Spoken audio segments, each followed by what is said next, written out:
Mister योगी तैयार हो जाओ, यूपी भी आ रहा हूं।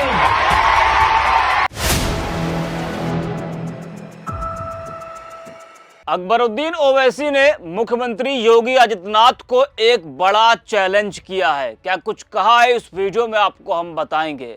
नमस्कार, 4 PM पर आप सभी का स्वागत है। दोस्तों, 2027 में यूपी विधानसभा चुनाव होना है। माहौल पूरी तरह से बन चुका है। धीरे धीरे सियासी गर्मी बढ़ती जा रही है। भले ही चुनाव में अभी थोड़ा वक्त हो, लेकिन सभी दलों ने अपनी अपनी तैयारियां तेज कर दी हैं। बैठकों का दौर चल रहा है, रणनीतियां बन रही हैं और बयानबाजी भी तेज रफ्तार पकड़ चुकी है। वहीं इस बार यूपी चुनाव में जिस पार्टी पर खास नजरें टिकी है वह है हैदराबाद सांसद असदुद्दीन ओवैसी की party all India मजलिस-ए Ittehadul Muslimeen यानी कि AIMIM। जी हां, AIMIM ने बिहार विधानसभा चुनाव और महाराष्ट्र नगर निगम चुनावों में अच्छा प्रदर्शन किया। वहीं इसी वजह से पार्टी का आत्मविश्वास काफी ज्यादा बढ़ा हुआ है। AIMIM अब उत्तर प्रदेश को लेकर भी पूरी तरह से एक्टिव मोड में नजर आ रही है। अब तक उत्तर प्रदेश में AIMIM का चेहरा ज्यादातर असदुद्दीन ओवैसी ही रहे हैं। रैलियां हो, सड़क पर उतरना हो या फिर मीडिया के जरिए कोई संदेश देना हो, हर जगह असदुद्दीन ओवैसी ही दिखाई देते थे। लेकिन 2027 के चुनाव से पहले पार्टी की रणनीति में बड़ा बदलाव दिखाई दे रहा है। इस बार ओवैसी के छोटे भाई और हैदराबाद से विधायक अकबरुद्दीन ओवैसी भी यूपी की सियासत में एंट्री करते नजर आ रहे हैं। अकबरुद्दीन ओवैसी अपने विवादित बयानों को लेकर अक्सर चर्चाओं में रहते हैं। अब उन्होंने उत्तर प्रदेश को लेकर एक बड़ा और सख्त बयान दिया है। उन्होंने सीधे मुख्यमंत्री योगी आदित्यनाथ को खुला चैलेंज देते हुए कहा है कि मिस्टर योगी यूपी आ रहा हूं, तैयार हो जाइए। अब यूपी में भी AIMIM का झंडा गाड़ेंगे। इस बयान के बाद यूपी का सियासी पारा और चढ़ गया है। जी हां, अकबरुद्दीन ओवैसी का वो बयान तेजी से वायरल हो रहा है, जिस पर बीजेपी ने भी पलटवार किया है। जरा आप भी सुनिए अकबरुद्दीन ओवैसी को। अभी योगी बाकी था, अब आप लोगों, मिस्टर योगी तैयार हो जाओ, यूपी भी आ रहा हूं। चलेंगे यूपी, चलेंगे, चलो इसके बाद में यूपी चलते हैं और यूपी में अपनी ताकत अपने झंडे को गाड़ते हैं और सब झंडे को वहां भी लहराएंगे इंशाअल्लाह ताला। खुदा रा समझो।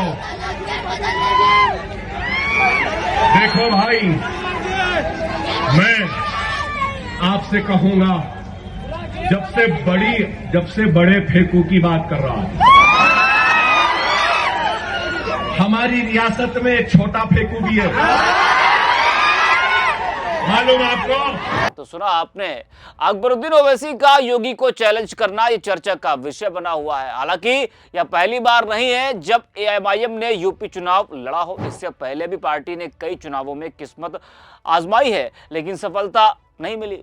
खास बात यह रही कि अकबरुद्दीन ओवैसी पहले यूपी के चुनावी प्रचार से दूरी बनाए रखते थे, लेकिन 2027 में वह खुद मैदान में उतरने का संकेत अब दे चुके हैं। आज सत्ता की आंखों में आंख डालकर पत्रकारिता करना मुश्किल हो गया है। हम पर मुकदमों से लेकर चैनल को बंद करने का दबाव कई बार बनाया गया और अभी भी बनाया जा रहा है। मुश्किल दौर है, लेकिन हम हार नहीं मानेंगे। इसलिए 4 PM को आप सभी लोग ज्वाइन करें और निष्पक्ष पत्रकारिता को जिंदा रखने के लिए जितना हो सके हमारा आर्थिक सहयोग भी करें। उम्मीद है कि आपके सपोर्ट से ये जंग भी हम जीत पाएंगे। जी हाँ, ये संकेत तब मिला है जब पार्टी ने बिहार और महाराष्ट्र नगर निगम चुनावों में अच्छा प्रदर्शन किया। तब पार्टी ने ये बड़ा बदलाव किया है, करने की तैयारी में है कि वो अब अकबरुद्दीन ओवैसी को भी यूपी चुनाव में उतारने की तैयारी कर रही है।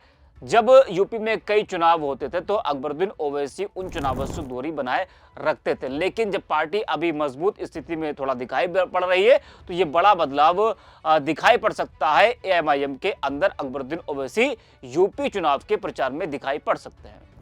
अब सवाल यही है कि क्या अकबरुद्दीन ओवैसी की एंट्री से एआईएमआईएम यूपी में अपनी राजनीतिक जमीन मजबूत कर पाएगी या फिर यह सिर्फ चुनावी शोर बनकर रह जाएगा?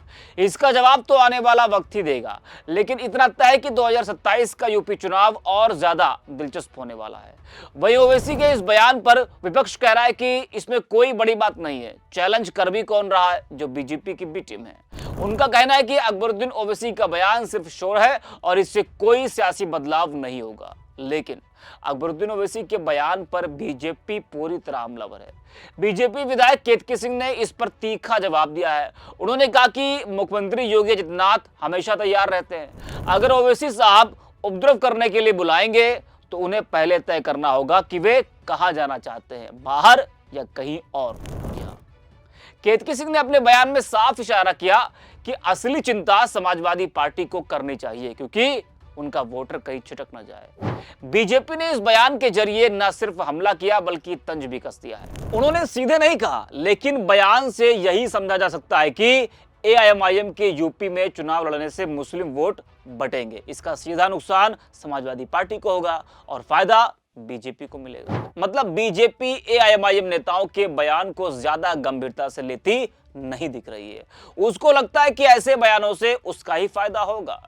जी हाँ, और ये बात विपक्ष पहले से ही कहता आ रहा है कि ओवैसी की पार्टी बीजेपी को फायदा पहुंचाने के लिए चुनाव लड़ती है। वैसे अकबरुद्दीन ओवैसी कई बार विवादों में घिर चुके हैं। उनके कई विवादित बयान भी सोशल मीडिया पर हैं, जिस पर जमकर बवाल हुआ। उनका 15 मिनट वाला बयान काफी ज्यादा विवादों में रह चुका है। 2012 में आदिलाबाद में एक रैली में उन्होंने कहा था कि अगर 15 मिनट के लिए पुलिस हटा ली जाए तो 25 करोड़ मुसलमान दिखा देंगे कि वे 100 करोड़ हिंदुओं के मुकाबले कितने ताकतवर हैं। अब उन्होंने योगी आदित्यनाथ को चैलेंज कर दिया है। कहा जा रहा है कि यूपी चुनाव प्रचार में अगर वो उतरते हैं तो उनके बयानों से विवाद पैदा हो सकता है। तो इस वीडियो में इतना है। आप देखते रहिए 4PM।